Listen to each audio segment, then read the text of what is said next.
ஆட்சியில இருக்கும்போது இழிவா பேசுறதும் அதே போல எதிர்கட்சி தலைவர் ஆயிட்டா கபட நீதிக்கணி வெடிப்பதும் வேடிக்கை ஆயிருச்சு எடப்பாடிக்குன்னு சொல்லிட்டு திமுக ஒரு அறிக்கை. எந்த அடிப்படையில் நீங்க கேள்வி கேட்கறீங்க சொல்லுங்க. அறிக்கை ரைட்டு எந்த அடிப்படையில் விட்டாங்கன்னு அதை நீங்க சொல்லுங்க, அப்பதான் அதுக்கு பதில் சொல்ல முடியும். அதையே வேணுமெனே திட்டமிட்டு எதிர்கட்சியை சேர்ந்தவர் வேற வழி இல்லை பேசுறதுக்கு, அதனால இப்படிப்பட்ட ஒரு அறிக்கையை வெளியிட்டிருக்காரு. அது உண்மை இல்லை. அனைத்து இந்திய அண்ணா திராவிட முன்னேற்ற கழகத்தை பொறுத்த வரைக்கும் எப்பொழுதும் ஒரே நிலைப்பாடு தான். இன்றைக்கு நாங்கள் 10 ஆண்டு அதிமுக ஆட்சியில் இன்றைக்கு அரசு ஊழியர்களுக்கு ஏராளமான திட்டங்களை கொடுத்துருக்கிறோம். அவ்வப்போது மத்திய அரசு அகவலைப்படியை உயர்த்துறாங்க. அந்த காலகட்டத்தில் பிடித்தம் இல்லாமல் அரசு ஊழியர்களுக்கு அகவலைப்படி கொடுத்தோம். ஆனால் இந்த திராவிட முன்னேற்ற கழகம் ஆட்சிக்கு இந்த 3 ஆண்டுகளில் 2 முறை 6 மாதம் அந்த அகவலைப்படியை பிடித்து செஞ்சு தான் அரசு ஊழியர் கொடுத்துருக்குறாங்க. ஆகவே இன்றைக்கு அரசு ஊழியர்களுக்கு கொடுக்கப்பட்ட வாக்குறுதியை திராவிட முன்னேற்ற கழக அரசு நிறைவேற்றப்படவில்லை.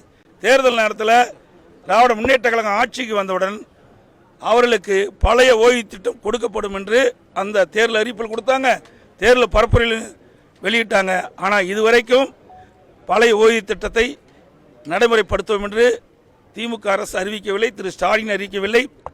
அதற்காக அரசு ஊழியர்கள் தொடர்ந்து போராட்டம் நடத்தி கொண்டிருக்கின்றார்கள். அதை குறித்து தான் நான் நேற்றைய தினம் அறிக்கை விட்டேன். அதற்கு தான் இந்த பதில் அறிக்கை விட்டுருக்காரு. சர்க்கரைனா சொன்னா இனிக்காது, வாயில் போட்டா தான் இனிக்காது. ஏன் அத்தனை 3 வருஷம் ஏன் நடைமுறைப்படுத்தல? ஆக தேர்தல் வரும்போது ஆசை வார்த்தை சொல்லுவாங்க, வாக்குகளை பெற்றுவாங்க, தேர்தல் முடிஞ்ச பிறகு விட்டுருவாங்க. அதுதான் திமுகவுடைய வாடிக்கை.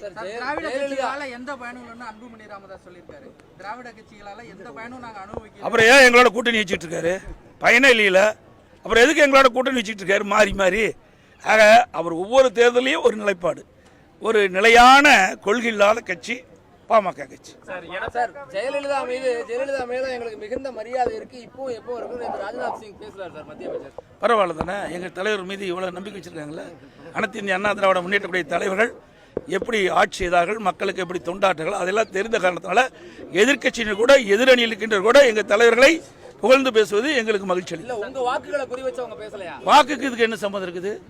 வாக்குக்கு இது அதிமுக கட்சி, பாரதிய ஜனதா கட்சி. நல்லது செய்தா நல்ல பண்புள்ளவர்கள் பாராட்டுவாங்க. அந்த நிலையில் அவருக்கார் பாராட்டியிருக்காரு. ஆமாங்க, மறைந்த தலைவர்கள் தாங்க பாராட்டுவது மரபு. மறைந்த தலைவர் தானே பாராட்டணும். இன்னைக்கு அவர்களை நாங்கள் இருக்கிறோம், எங்களை அவர்கள் இருக்கிறாங்க. எப்படி எங்களை பாராட்டுவாங்க?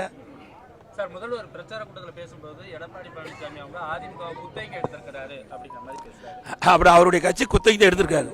இன்னைக்கு திமுக அது ஒரு கார்பரேட் கம்பெனி, அவளுக்கு பழக்க தோசை விடாது. நாங்கள் அப்படி இல்லை. நான் ஏற்கனவே எல்லா பொதுக்கூட்டிலையும் சொல்லிட்டேன், நான் ஒரு தொண்டை, தலைவர் கிடையாது. அவர்கள் போல குடும்ப வாரிசு அரசியல் அதிமுகவில் இல்லை. 100% பாருங்க, இந்த வரலாறு பாருங்க. புரட்சி தலைவர் எம்ஜிஆர், அதுக்கு பிறகு அம்மா, அதுக்கு பிறகு என்னுடைய கழக நிர்வாகிகள், தொண்டர்கள், தலைமைகள் என்னை இந்த ஒரு வாய்ப்பு கொடுத்துருக்காங்க. எனக்கு பின்னால் ஏதோ ஒரு தொண்டை இந்த கட்சிக்கு பொதுச்செயலாளர் வருவார். ஆனால் திமுக அப்படிப்பட்ட நிலைமை இருக்குமா? கிடையாது. அவர்கள் தான் குத்தகைக்கு எடுத்து நடத்துகின்ற கட்சி திமுக கட்சி.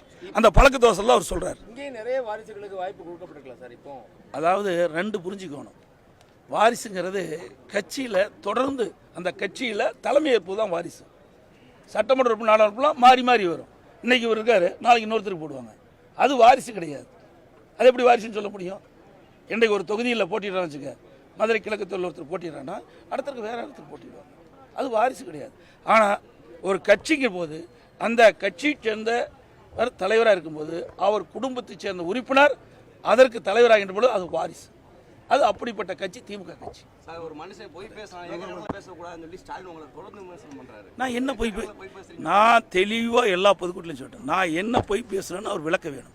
ஆனால் அவர் தொடர்ந்து போய் பேசிட்டு இருக்கார். என்னெல்லாம் பேசிட்டு இருக்காரு நான் எல்இடி போட்டு காட்டல. இன்னைக்கு சென்னையில் மிக்ஜாம் புயல் வந்தது, எப்படிலாம் போய் பேசுனாங்க.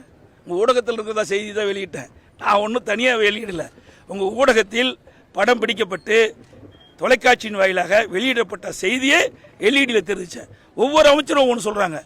அதில் முதலமைச்சர் சொல்கிறாரு, அந்த மழைநீர் வடிகால் வசதி 99% முடிஞ்சு போச்சுங்கிறார். எல்லாம் மழை பெஞ்சு மக்கள்லாம் பாய்ச்ச பிறகு அதே துறை அமைச்சர் 38% முடிஞ்சிருக்காரு. இதுதான் பச்சை பொய். அதிமுக பொறுத்த வரைக்கும் நான் மேடை ஏறி பேசினதில் இது வரைக்கும் எந்த பொய்ன்னு சொல்லுங்க, அதுக்கு நான் விளக்கம் சொல்கிறேன். அது தெளிவாக சொல்லிட்டு மேடையிலே. ஆனால் அவர் என்ன தேர்தல் நேரத்தில் 2 சட்டமன்ற தேர்தல் போது 2021 சட்டமன்ற பொதுத் தேர்தல் போது 520 அறிவிப்புகளை விட்டார். 98% நிறைவேற்றிருக்கிறார். அது பொய் தானே? பேச மாட்டேங்கிறீங்களே ஊடக பத்திரிகை மூலம். எவ்வளவு திட்டங்கள் நீங்க தானே இந்த 520 அறிவிப்பு வெளியிட்டீங்க ஊடகத்தின் வழியா, அதுல எவ்வளவு நிறைவேற்றி உங்களுக்கு தெரியும்.